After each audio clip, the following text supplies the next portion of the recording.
Wherever you are tuning in, thank you for joining us for the next phase of Axiom Space's Ax-2 mission on this early morning. The Ax-2 mission is the second all-private crew to the International Space Station, dedicated to expanding access to low Earth orbit for all. You're watching the live approach and docking coverage of the Ax-2 mission as NASA, SpaceX, and Axiom Space begin close proximity operations with the International Space Station. Hello, I am Duke Brady, a multimedia specialist with Axiom Space, and with me is Kate Tice, Quality Systems Engineering Manager here at SpaceX. Our 4-person Axiom crew will experience 10 days on orbit, 8 days on board the ISS. This webcast is a joint broadcast between NASA, SpaceX, and Axiom Space, as we will walk you through the events of Dragon approaching and docking with the ISS and carry our coverage through to the welcome ceremony that awaits the crew once they are on board the International Space Station. The Ax-2 mission officially started yesterday, Sunday, May 21st, when the Axiom crew lifted off from historic pad 39A at 2:37 p.m. Pacific, 5:37 p.m. Eastern. The crew inside Dragon spacecraft is now in position to begin approaching the International Space Station. Now let's check in with the teams at Johnson Space Center who are actively monitoring Dragon Freedom's progress. Good morning, Kate and Duke, and welcome to the International Space Station Flight Control Room. I'm NASA's Leah Cheshire, and Dragon has been chasing down the International Space Station for almost 14 hours now since that launch yesterday, and we are just seconds away from the approach initiation burn. Now, the approach initiation burn is going to bring Dragon up about 400 meters below the International Space Station, so about a quarter of a mile. And it's also, and we just heard the call, that the AI burn has begun. We're probably going to hear some chatter between the crew and the ground here throughout the morning. The teams here in Mission Control Houston are being led by Flight Director Marcos Flores. They're monitoring all of these systems aboard the International Space Station. Okay, we'll move into switch round 3 then.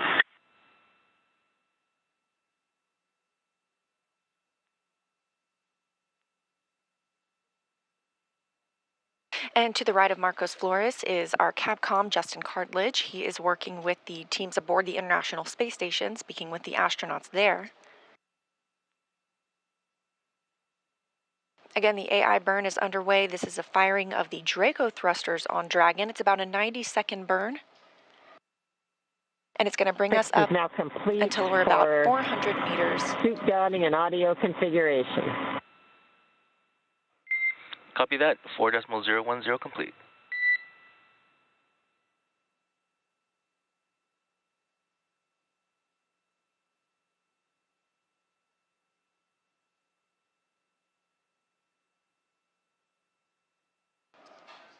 That call from Commander Peggy Whitson aboard Dragon that they are now in their suits and they have good comm checks.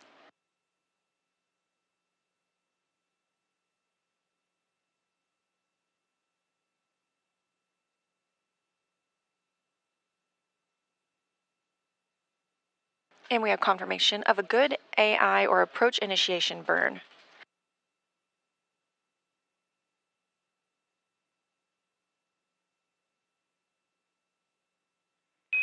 Dragon Again, that SpaceX approach on the big initiation. loop. We had nominal AI maneuver completion. Reminder, if C2V2 link is lost for 10 minutes without ground action, Dragon will perform a breakout. Timers are available in your event details. And Dragon copies. And Dragon SpaceX on the big loop. Let's try this again. 144K bidirectional link is established. Change your PTT destination to ISS and then initiate comm check with SpaceX, Houston, and station.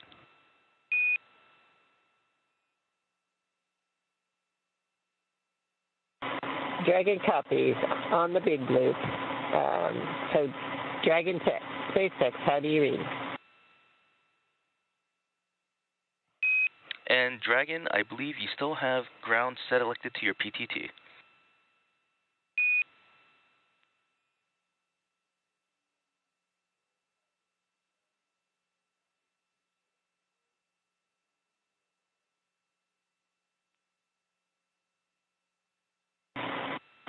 Sure. And with completion, Ground, or SpaceX ground, Dragon, how do you read us on the big loop?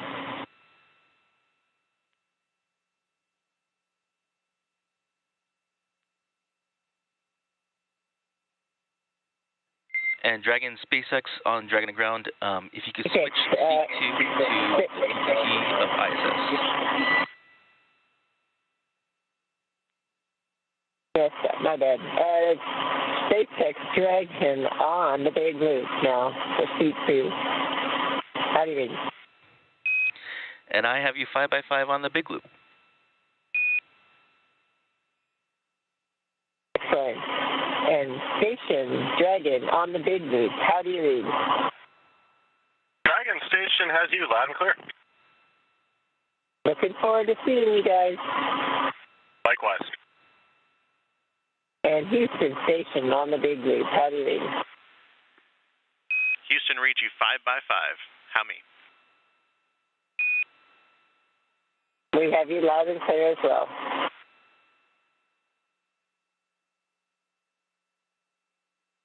And SpaceX Dragon Ground, how do you read? And John, I have you 5x5. How me?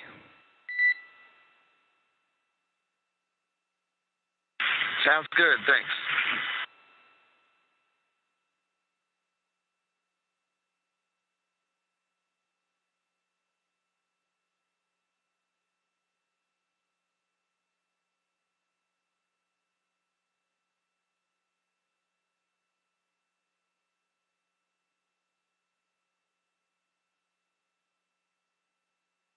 as you can hear, we are up and running this morning. You heard a lot of comm checks when we were discussing the big loop. This is a loop created so that the space station, Dragon, and the teams on the ground in Hawthorne and here in Mission Control Houston can all communicate on the same loop. Our Cronus flight controller set that up this morning. And Dragon SpaceX on Dragon to ground for suit leak checks.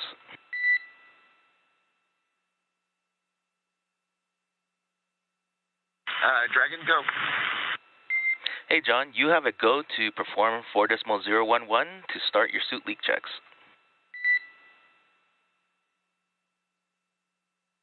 Okay, sounds good. We're go for those suit leak checks. Dragon.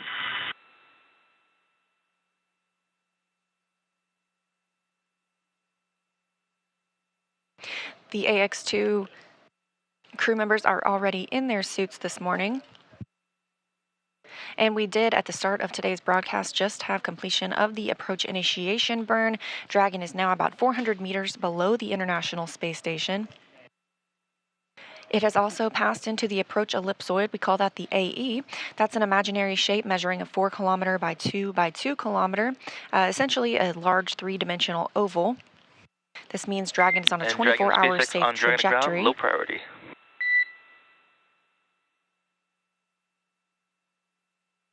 Dragon ready. Hey, John, I was just wondering, did that echo resolve itself?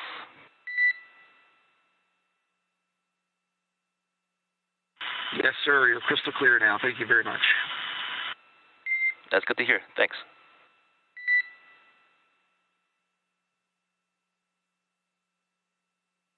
The crew reported hearing an echo just moments ago before we joined the broadcast today when they had multiple loops set up for communication, but now everyone is established and speaking on the big loop, meaning all teams involved can hear the communication. We are tracking docking to the Node 2 Zenith, or the space-facing port, this morning at the International Space Station at about 8:10 a.m. Central Time, 9:10 Eastern Time. So moving right on time.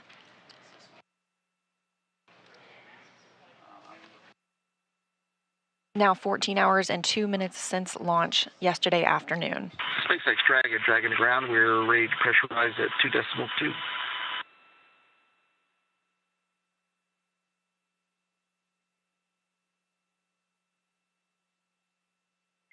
And Dragon SpaceX, you are go to initiate suit leak checks.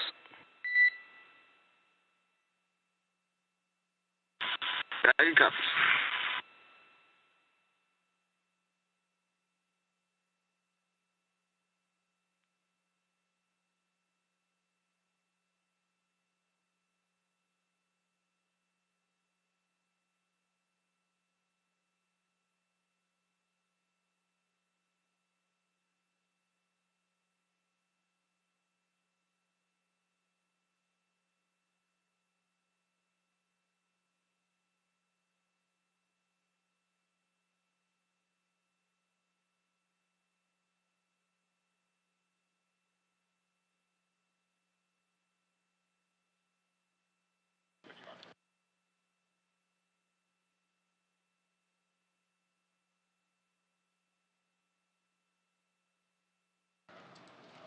Again, we are here in Mission Control Houston this morning, monitoring Dragon's docking to the International Space Station, scheduled for 8:10 a.m.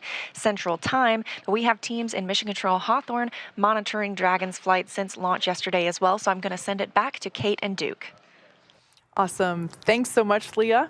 We did hear the call out that the crew got the okay to begin the suit leak check. As Leah mentioned before, they donned their suits a little bit ago, and that leak check is basically just inflating the suits a little bit and monitoring the pressure for a couple of minutes just to make sure that now that their suits are back on, all those zippers are in the right place and the visor is latched and locked and ready to approach.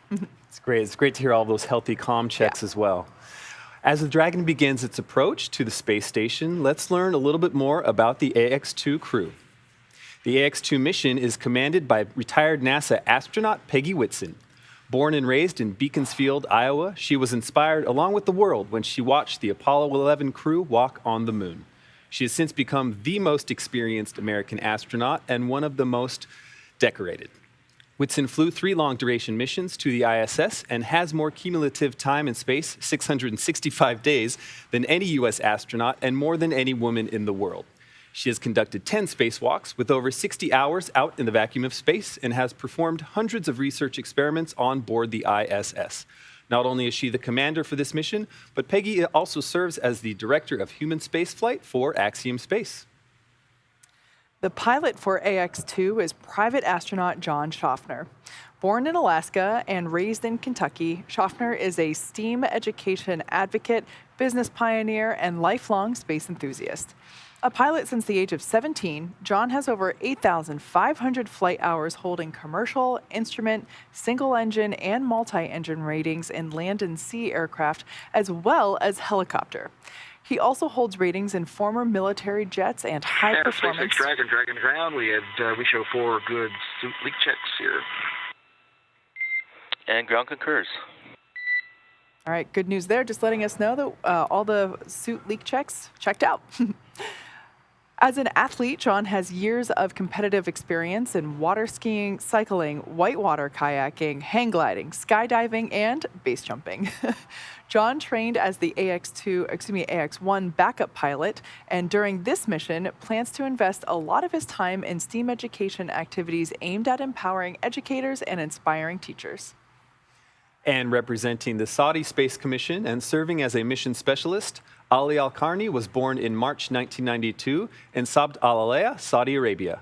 Ali is fluent in English as well as his native Arabic, and as an Air Force captain, Ali has 12 years of experience flying on multiple aircraft, primarily on the F-15SA in service to the Royal Saudi Air Force. Ali graduated with a Bachelor of Aerospace Science degree in 2013 from King Faisal Air Academy in Riyadh, Saudi Arabia. Also representing the Saudi Space Commission and serving as a mission specialist, Rayana Barnawi was born in September 1988 in Jeddah, Saudi Arabia. Rayana has a master's degree in biomedical sciences from Al Faisal University in Riyadh, Saudi Arabia, and a bachelor's degree in biomedical sciences from Otago University in Dunedin, New Zealand. She is fluent in English and Turkish as well as native Arabic. She has been a research lab technician since 2013 in the Stem Cell and Tissue Reengineering Program at King Faisal Specialist Hospital and Research Center located in Riyadh, Saudi Arabia. And there you have it, the Ax-2 crew. This is a fantastic, wonderful group of people who have spent months and thousands of hours preparing for this moment. We are so proud of them, and it's so awesome to finally see them in space. Yeah, we had an opportunity to actually hear from the crew I was like about 3 hours after they made it to, after they got into space. That on-orbit media event was awesome. We got to see and hear from Peggy, John, Ali, and Rayana, and it was just so cool to see them floating around and spinning their water bottles and playing with the zero-G indicator. And yeah, it was just a lot of fun to see them play. It really was great. Now, today's crew, as we said, Peggy Whitson, John Schaffner, Ali Al-Karni, and Rayana Barnawi have gone through extensive training around the globe to be ready for their 10 days in space. Each crew member has between 700 and 1,000 logged hours of time since mid-2021 dedicated to learning these SpaceX protocols, ISS systems, and to prepare for the science and outreach activities that they'll be conducting while in space. Private astronaut training is rigorous. To prepare the Ax-2 crew for their mission, our teams here at SpaceX have spent the last several months teaching the crew about orbital mechanics, how to live in microgravity, and running simulations full of missions from inside our Dragon training capsules. The training program includes nearly 100 different lessons covering all aspects of the flight. And the list of training goes on. There's a lot more that they did, and we'll try to recap some of it.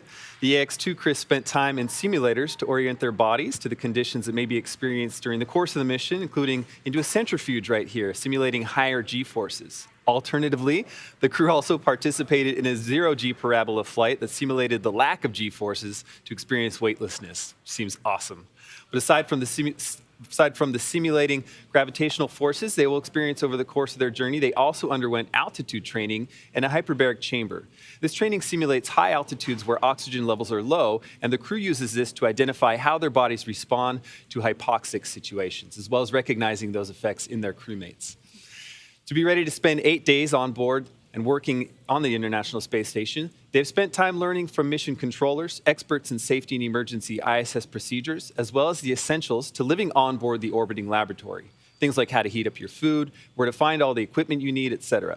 The goal is to be able to confidently complete every task on their timeline, but to also be contributing members of the space station as a whole as other astronauts carry out their duties. And to that end, this crew will be working in areas on the ISS that are owned and operated by other countries. So the crew traveled to Germany and Japan to be qualified on those systems. The European Space Agency's Columbus module was in Cologne, Germany, where they trained on systems and operations for daily tasks as well as responding to contingencies. Separately, to qualify for the Japanese Exploration Module, or GEM, the crew traveled to Tsukuba, Japan to learn from the instructors from the Japan Aerospace Exploration Agency. As you can imagine, international collaboration is a constant throughout this mission. So it's one thing to learn the systems of ISS, but it's just as important to understand how to live and work as a team in a shared space. And so the team spent 5 days training in the Human Exploration Research Analog, or HERA, at the Johnson Space Center. This is a confined experience that is designed to isolate the crew to build cohesiveness and teamwork. This experience included a chance to simulate work and research procedures, rehearse outreach efforts, and even respond to mock emergencies, all while living in close quarters, unable to leave. The team also spent time at the launch pad, in the suit-up room, and working through emergency procedures that might be necessary in the unlikely event of a pad abort scenario. That's right. It's pretty cool to see. Absolutely. And you know, all of this training culminated in a final patch hanging ceremony at Johnson Space Center to mark the end of this crew's training. This is a tradition of NASA's that dates back to the beginning of the ISS 20 plus years ago. All that is to say this team is ready to go. And the last few months have all led to the here and now. What they accomplish on station is going to help write the guidebook for our next missions and how we coordinate efforts on our future Axiom station. Needless to say, this is also an important moment for those training crews as really they become a family and feel so connected after all of that time together. Now, on your screen, we have our first view of Dragon. This view comes to us from the International Space Station. We can see the lights blinking, indicating its location, and this is the furthest away it will be on camera. So it is approaching the International Space Station.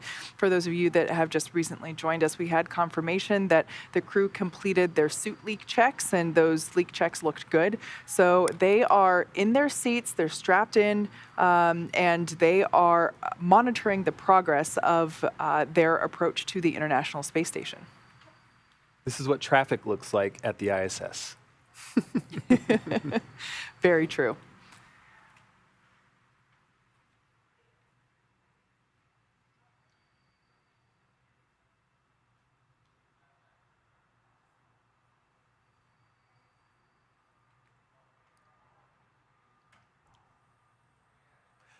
There's no doubt that the incredible efforts of thousands of folks across NASA over the last 2 decades have set the stage for what is possible in low Earth orbit.